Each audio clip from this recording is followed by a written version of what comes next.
네, 오늘 사연도 잘 보고 왔습니다. 뭔가 이게 일상에서 한 번쯤은 겪을 법한 일들이었는데 모두 처벌 대상이 될 수가 네. 있다고 하네요. 정말 법에 대해서 잘 알고 있어야지 나도 모르게 범법자가 되는 일을 피할 수가 있을 것 같습니다. 그러니까요. 그래서 오늘은 우리가 일상에서 쉽게 놓칠 수 있는 법률 상식에 대해서 알아볼까 합니다. 네. 좋은 말씀 주실 임승민 변호사님 나오셨습니다. 안녕하세요. 어서 오세요. 네, 안녕하세요. 변호사 임승민입니다. 자, 바로 첫 번째 사연부터 한번 짚어보도록 하겠습니다. 이제 돈을 빌려가고 나서 안 갚은 이 동생 전뻔뻔 씨의 지갑에서 내가 빌려준 금액만큼만 딱 빼갔어요. 그런데 이게 절도죄가 돼서 신고를 당했습니다. 돈 빌려준 입장에선 이게 좀 억울할 것 같거든요. 네. 당연히 돈을 빌려준 입장에선 돌려받아야 할 권리가 있다고 생각할 수밖에 없죠. 네. 그래서 억울함을 느끼는 건 이해가 갑니다. 하지만 돈을 빌려준 그 시점부터 돈의 소유권은 타인에게 넘어가게 엄밀히 되거든요. 말하면. 법적으로 상대방의 재산이 되는 것이죠. 그래서 상대방 지갑에서 임의로 돈을 가져간 행위는 상대방의 재산을 허락 없이 가져간 것으로 간주돼서 절도죄가 성립될 수 있습니다. 그러면 돈을 알아서 줄 때까지 마냥 기다려요? 그거 답답하게? 그럼 못 받으면 어떡합니까? 상대방이 갚을 의지가 없어 보인다면 법적 네. 절차를 통해 반환을 청구하는 방법이 있는데요. 소액이라면 간단한 내용 증명을 보내서 상대방에게 상한 의무를 알리거나 민사소송 소액 재판을 통해 반환 청구할 수 있습니다. 일이 복잡해지네요. 네. 만약에 이런 일을 겪지 않게 하려면 아무리 가까운 사이고 또 믿을 만한 사람이더라도 금전거래할 때 계약서 쓰면 좋을 것 같아요. 네, 계약서가 있는데 상대방이 이를 지키지 않았다면 법정으로 채무불이행, 즉 채권 침해에 해당할 수 있습니다. 네. 그래서 계약서에 명시된 기한을 어겼다면 네. 상대에게 돈을 돌려받을 권리도 강화되는데요. 오. 하지만 이 경우에도 돈을 직접적으로 가져가는 것은 절도죄가 성립할 수 있기 때문에 법적 절차를 통해 해결하는 것이 좋습니다. 계약서를 증거로 민사소송이나 지급명령 신청을 하면 상대방의 재산을 압류하거나 강제 집행을 통해 돈을 돌려받고 법으로 정한 이자까지 청구할 수 있습니다.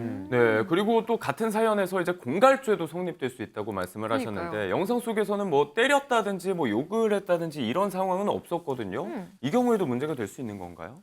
네. 돈을 돌려받는 과정에서 때릴 것처럼 신용만 해도 공갈죄로 처벌받을 수 있습니다. 오. 공갈죄는 타인에게 폭행 또는 협박을 수단으로 겁을 줘서 경제적 이익을 얻으려는 행위인데요. 네. 이때 폭행은 실제 신체적인 접촉이 없었더라도 상대방이 두려움을 느낄 정도로 위협적인 행동을 했다면 성립할 수 있습니다.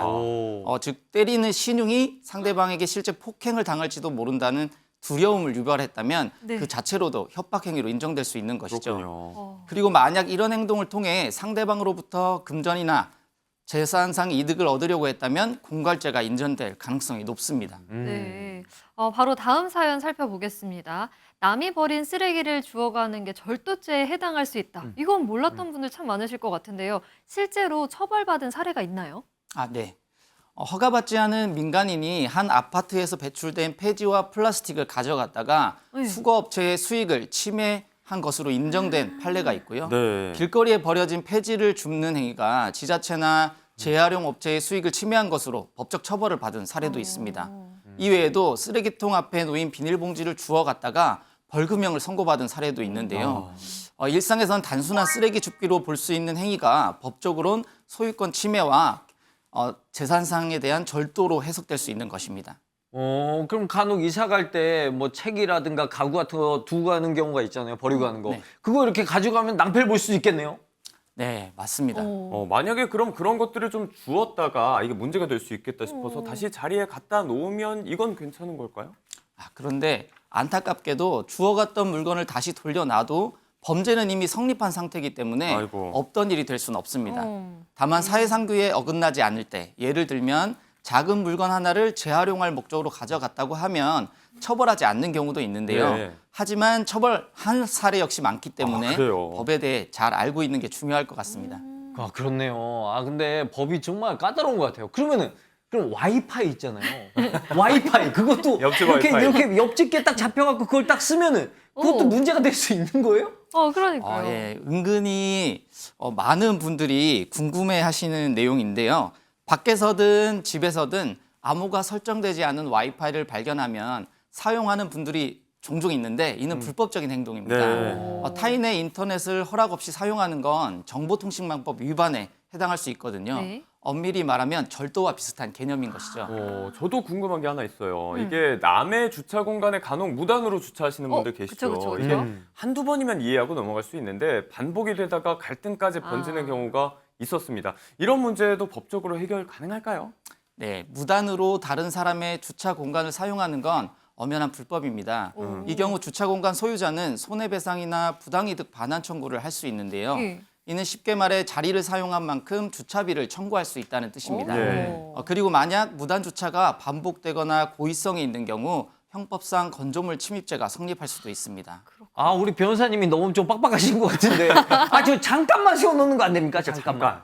네, 잠깐이라도 주차 공간 소유자의 동의 없이 공간을 점유하면 법적으로는 문제가 될 수 있고요. 만약 그래요? 이를 반복하면 형사처벌로까지 이어질 수 있습니다. 와, 그렇군요.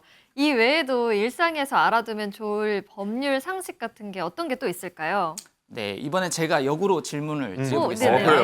좋아요. 지금부터 세 가지 상황을 말씀드릴 텐데 잘 예. 들어보십시오. 네. 첫 번째는 본인의 차에서 담배를 피우는 것.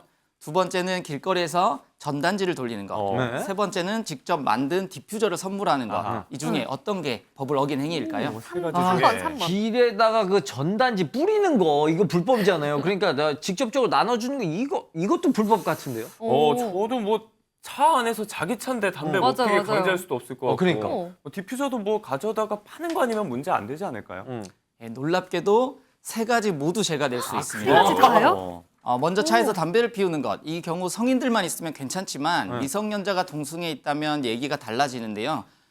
국민건강증진법상 미성년자가 있는 차량 내에서 담배를 피우는 것은 금지되어 있고 네. 이를 어길 시 벌금을 부과할 수도 아이고. 있습니다. 아, 이건 잘했다 이거. 그리고 길거리에서 허가 없이 무단으로 전단지나 명함 등을 배포하는 행위도 경범죄 처벌법에 따른 벌금이나 5개 강공물법에 따른 과태료 부과 대상이고요. 네. 개인적으로 만든 디퓨저나 향초 같은 경우 본인이 사용하는 건 문제가 네. 되지 않지만 지인에게 준다면 단순한 선물이라고 해도 문제가 될 수 선물도 안 있습니다. 돼요. 디퓨저나 향초처럼 향을 내는 물질은 네. 호흡기에 영향을 끼칠 수 있어서 법적으로 안전확인 대상 생활화학 제품에 해당하기 때문인데요.